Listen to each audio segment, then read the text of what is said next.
Quel beau spectacle, j'ai aimé ça. Vous savez, quand il y a des spectacles comme ça, on est censé regarder tout le monde, mais moi je fixais surtout mes enfants, je sais pas vous. Quel beau spectacle. Je vais juste, alors, c'est la troisième partie d'un message qu'on a commencé il y a 2 semaines. Et mon sous-titre ce matin, c'est Noël, pour toujours il régnera. Amen. On va lire dans Luc 1, 30, 32. C'est l'annonciation de Marie, c'est l'ange Gabriel qui vient parler à Marie, une jeune vierge, qui lui dit, l'ange lui dit, ne crains point Marie, car tu as trouvé grâce devant Dieu. Et voici, tu deviendras enceinte et tu enfanteras un fils. Tu lui donneras le nom de Jésus. Il sera grand et sera fils du Très-Haut. Et le Seigneur Dieu lui donnera le trône de David son père. Il régnera sur la maison de Jacob éternellement et son règne n'aura point de fin. Amen. Ce chant qu'on a chanté vient de l'annonciation de l'ange. Pour toujours, il régnera. Pour toujours, le Jésus, alors que cette vierge, cette jeune fille n'avait pas connu d'homme, il vient, et moi j'aime ce message, le message de l'ange pour cette femme était de lui dire qu'elle va tomber enceinte et que l'enfant qui va naître sera une source d'espoir pour les générations. Amen. Vous savez, quand on parle de Noël, bien souvent, on pense cadeaux. Je ne sais pas si vous avez déjà fait vos cadeaux. C'est fait? Alors certains, dès que je dis ça, commencent à stresser tout de suite. Les magasins sont encore ouverts tout à l'heure. Parce que simplement, Noël, bien souvent, on a transformé ça en une fête commerciale où on s'offre des choses, c'est bien, on reçoit des tas de trucs. Mais ce qui est souvent manque à Noël, c'est le sens. Pourquoi fête-t-on Noël? Pourquoi fête-t-on Noël? Et on voit toutes ces choses, tout ce qu'on a raconté ici, on mettait l'accent sur les manifestations surnaturelles de Dieu, de Jésus. Pourquoi fait-on ces choses? Parce que le premier Noël, le Noël original, le premier Noël dans la Bible, alors on ne sait pas si c'était en décembre, il n'y avait pas de sapin, il n'y avait pas d'âne, tout ça. Ça, c'est la tradition qui veut ça. Mais le premier Noël était un Noël surnaturel. Ça commence avec un couple qui n'enfantait pas, une femme âgée qui ne pouvait plus enfanter et qui tombe enceinte. Et c'était la naissance de Jean-Baptiste. Ça se suit avec une autre dame, une jeune fille, ce qu'on vient de lire, Marie, qui, elle, reçoit la visitation d'un ange et elle tombe enceinte de façon extraordinaire. Et moi, j'aime bien la question qui vient, parce que quand l'ange vient lui dire, cet enfant qui va naître, il régnera pour toujours. Moi, j'aime bien la question que Marie pose. Comment cela va se faire? Elle rajoute, je ne connais pas, ton plan est super, ton plan est génial, mais il y a un problème, je ne connais pas d'homme. Elle était vierge.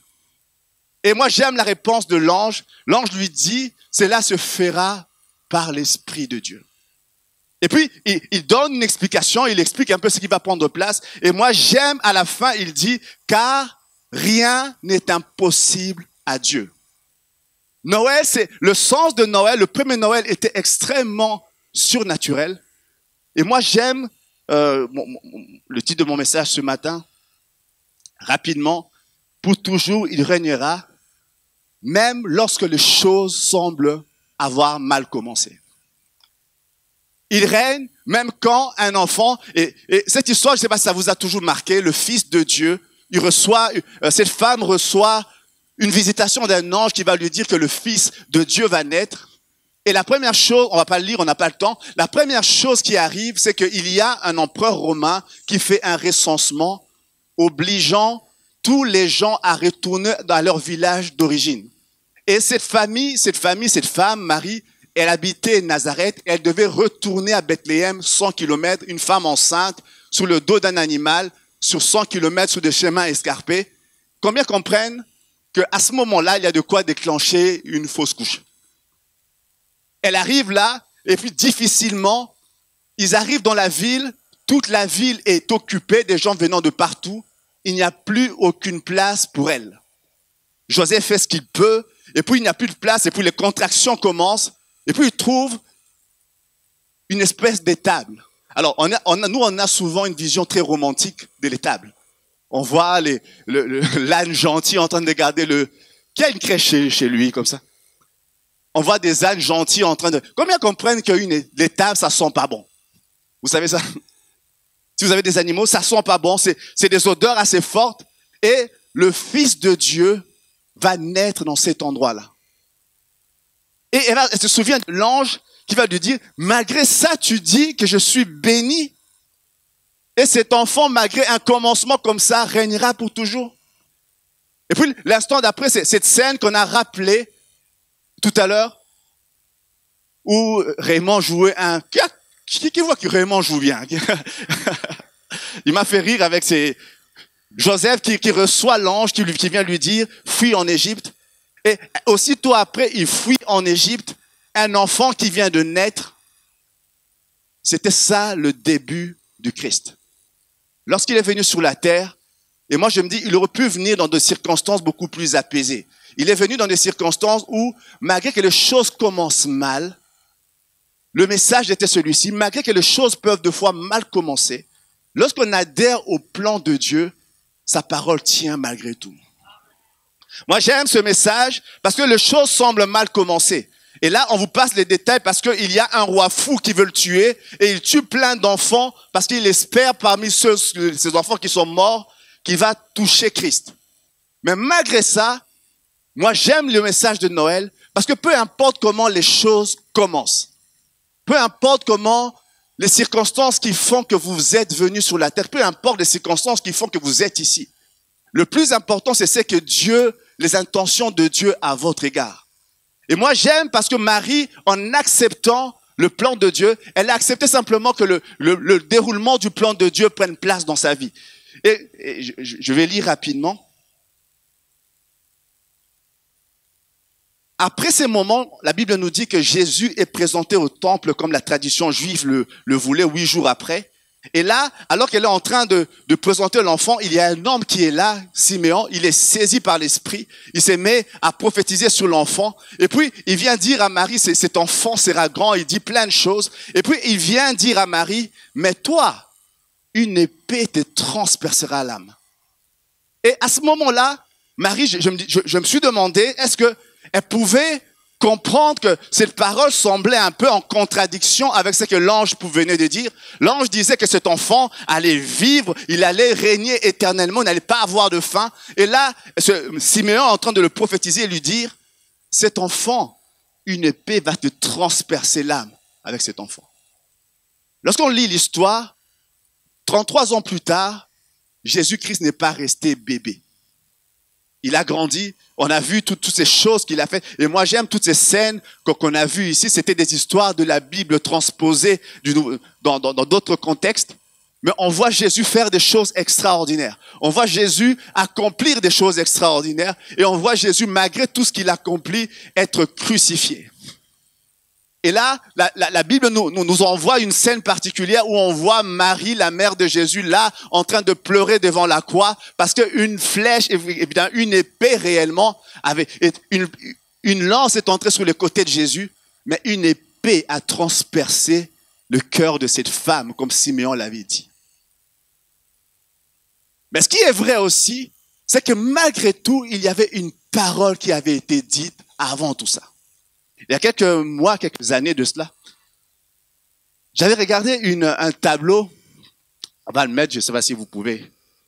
Alors, je suis en train de résumer mon message au maximum. Il y a un homme qui s'appelait, je pense, Paul Murphy, je crois, j'ai oublié son nom, au 19e siècle. Il va voir un de ses amis qui était archevêque, Harrison, je pense. Il va, et puis là, alors qu'il entend le monsieur, il voit ce tableau. Je ne sais pas si vous le connaissez, le nom du tableau c'est Checkmate, échec et mat, pour ceux qui jouent aux échecs. Et le tableau représentait un roi du côté à votre gauche, un roi et puis un gars un peu vicieux. Dans le tableau, celui qui l'a peint disait que c'était Lucifer. Il y a un jeu, ils sont en train de jouer aux échecs. Et le but du jeu était l'âme du roi qui était là. C'était ça son tableau. Et puis à un moment donné, le titre le nom du tableau, c'est échec et mat, checkmate. À un moment donné, le roi qui connaît les échecs, le roi est fait échec et mat. Le gars à droite lui fait échec et mat. ton roi ne peut plus bouger, il n'y a plus aucune option pour le roi, la partie est finie. Et l'histoire était, le gars venait, Paul Murphy, c'était un grand joueur d'échecs, il a regardé la partie, il a regardé ce tableau, et il dit non, je ne crois pas que le match soit fini. Je ne crois pas que la partie soit finie. Et puis, il discute avec les gens, il dit non, je pense que tu te trompes. Il dit, si je prends la place du roi, je pense que je peux encore gagner cette partie. Et puis, il reconstitue à l'identique l'échiquier, et lui prend la place du roi alors que la partie était échec et mat. Il s'est mis à jouer et il dit, le roi avait encore un dernier coup à jouer. Et le roi a joué, il a pris la partie du roi, il a joué ce dernier coup, et à la fin, c'est lui qui gagne la partie. Moi, j'aime cette histoire. Qui gagne la partie. Lorsque Jésus est cloué à la croix, c'est presque sûr que l'ennemi dit, c'est échec et mat. Lorsqu'il est mis à la croix, il est presque sûr que le diable qui a vu cet enfant naître de façon extraordinaire, qui a vu cet enfant traverser les rues de Jérusalem faisant des choses extraordinaires qu'on a vu ici illustrées par la scène des enfants, lorsqu'il arrive à la fin, que cet homme est placé à la croix, il est sûr que pour Satan, il dit, c'est échec et mat. Moi, j'aime parce que selon Dieu, le roi avait encore un dernier coup à jouer. Et à la fin de tout, on voit 3 jours plus tard Jésus-Christ revenir à la vie, le dernier coup de Dieu à jouer. Et tout ça rejoint ce que l'ange avait dit, pour toujours il régnera. Peu importe, ne regarde pas comment les choses commencent, je te dis qu'il régnera. Ne regarde pas comment les choses semblent finir, je te dis qu'il régnera. Parce que la parole que je dis est esprit et vie. La parole que je suis en train de te dire est basée sur ce principe simplement que rien n'est impossible à Dieu. Alors moi, quand j'étais en train de lire, je me disais, c'est quoi le message de Noël? Quand on pensait à ce titre qu'on a chanté tout à l'heure, pour toujours il régnera. Pour toujours il régnera malgré le fait que les choses sont peut-être avoir mal commencé. Il y a des gens qui viennent au monde dans une famille aimante, dans une famille équilibrée. Il y a d'autres qui viennent au monde parce qu'on ne choisit pas nos familles dans des contextes un peu compliqués. Il y a d'autres qui marchent avec des gens qui les aiment tout autour, mais il y a d'autres personnes qui viennent au monde dans une vie difficile. Et moi, j'aime, malgré, et comment Christ naît, les conditions de sa naissance, fait que peu importe le contexte dans lequel tu viens, il y a un espoir. Noël, c'est l'annonce que Dieu a un plan qui dépasse totalement les circonstances qui ont emmené sur la terre. Noël, c'est un message qui dit simplement, peu importe les choses que tu sembles vivre maintenant, il est possible que tu aies l'impression que ta vie est actuellement un peu comme sur une partie d'échec. L'ennemi t'a fait échec et mat. Noël, c'est le message de l'ange qui, avant que toutes ces choses prennent place, dit, peu importe ce qui semble arriver, je peux te le dire, pour toujours, cet enfant régnera. Noël, c'est un message qui dit, même si tu as l'impression que la situation dans laquelle tu es coincé, que l'ennemi te fait échec et mat, Dieu te dit encore ce matin, le roi a encore un dernier coup à jouer. Et moi, j'aime parce que lorsque l'ennemi croyait que tout était fini, et j'aime l'image qu'on a donnée tout à l'heure, une croix a été dressée, Jésus-Christ a été crucifié, et certainement l'ennemi était en train de chanter et de danser en disant que l'histoire était finie. 3 jours plus tard, le tombeau a été roulé, le Seigneur avait sorti son dernier pion, c'était la croix. J'aime ce message qui commence déjà dès la naissance de Christ. Le titre de ce spectacle qu'on a vu, pour toujours il régnera, peu importe ce que tu vis. Peu importe le contexte qui t'a emmené ici. Peu importe les situations que tu vis personnellement. Quand bien même tu penserais que l'ennemi t'a fait échec et mat. Peut-être qu'il y a des situations d'échec, je ne sais pas si vous en avez connu. Moi, il y a bien une situation où je me suis senti coincé et franchement, je ne voyais pas comment m'en sortir. Il y a peut-être des gens ce matin qui comprennent absolument ce que je suis en train de dire. C'est peut-être dans ta famille actuellement ou dans ton couple, tu as l'impression que c'est échec et mat. C'est-à-dire, tu en es réduit à un point où tu ne vois plus quel coup jouer pour t'en sortir. Certains peuvent dire c'est dans leur maison avec leurs enfants où tu as l'impression que l'ennemi t'a fait échec et mat. C'est-à-dire tu as élevé tes enfants comme tu as pu en essayant de leur inculquer les valeurs qu'on t'a apprises et tu vois ces enfants se détourner de ce que tu leur as dit. Tu as l'impression que l'ennemi t'a fait échec et mat. Certaines d'autres personnes, c'est dans leur santé. Tu as fait tout ce que tu as pu. Tu as marché de façon saine. Et puis à la fin, on t'annonce un diagnostic et tu as juste l'impression que tu es échec et mat. Le message de Noël, c'est dit peu importe ce qui arrive, le roi a encore un dernier coup à jouer. Le Seigneur avait sorti l'arme ultime. La Bible nous dit qu'il y a des années, alors qu'Israël était en Égypte, enfermé, emprisonné, face à un roi pharaon qui était méchant, qui les méprisait, qui les dominait, qui les opprimait. Moïse est venu, il a fait des choses extraordinaires, mais Pharaon ne lâchait pas. Il disait, ces gens-là resteront en esclavage.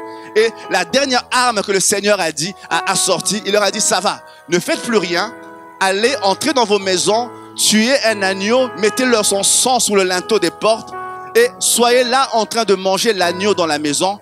Et pendant ce temps, moi je m'occupe de tout. Alors que l'ennemi avait sorti toutes les armes avec un roi puissant, certainement il disait échec et mat. Dieu avait dit j'ai encore un dernier coup à jouer. Et le coup, et j'aime cette histoire-là parce que ceci nous ramène à ce qui se passe à la croix. L'image de l'agneau qui a été tué, qui est en train de manger, c'est juste l'image de l'agneau réel, l'agneau véritable qui est Christ. Ce qui se passe à la croix. Ce matin, je me levais avec cette prière, Seigneur. Que les gens qui vivent en ce jour de Noël, de situations où ils ont l'impression qu'ils sont coincés quelque part, puissent entendre le vrai message de Noël. C'est que l'ange a dit, pour toujours il régnera. Quand ça te semble difficile, dis-toi, pour toujours il régnera. Comme Marie semblait dire, mais ça commence difficilement. Ne te laisse pas griser par le début difficile. Il y a une réalité qui dépasse toutes celles-là. Pour toujours, il régnera. Quand tu as l'impression que tu es coincé dans un coin et que l'ennemi t'a fait échec et mat, le message de Dieu ce matin pour toi est que le roi a encore un dernier coup à jouer. Le roi de gloire a encore un dernier coup à jouer. Quand Satan croyait que Jésus-Christ a été échec et mat, quand il croyait que l'humanité était échec et mat, Dieu a sorti le dernier coup, le coup de maître. Le coup de maître. Il y a quelques semaines, il y a un frère qui nous disait, des fois nous ne savons plus très bien ce qui s'est passé à la croix, mais croyez-moi, Satan s'en souvient encore. Il s'en souvient encore.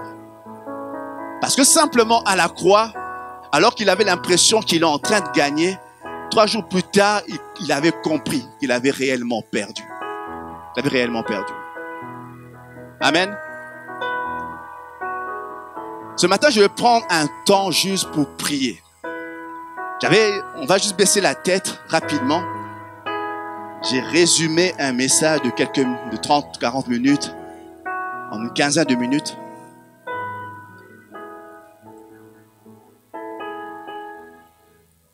Ce matin, nous l'avons chanté pour toujours, il régnera. J'ai 2 appels ce matin. Mon premier appel, on a la tête baissée, on a les yeux fermés. Et pour celui qui a l'impression qu'il est dans une situation où les choses semblent plier. Tout comme ce roi sur ce tableau, tu as juste l'impression que l'ennemi t'a fait échec et mat.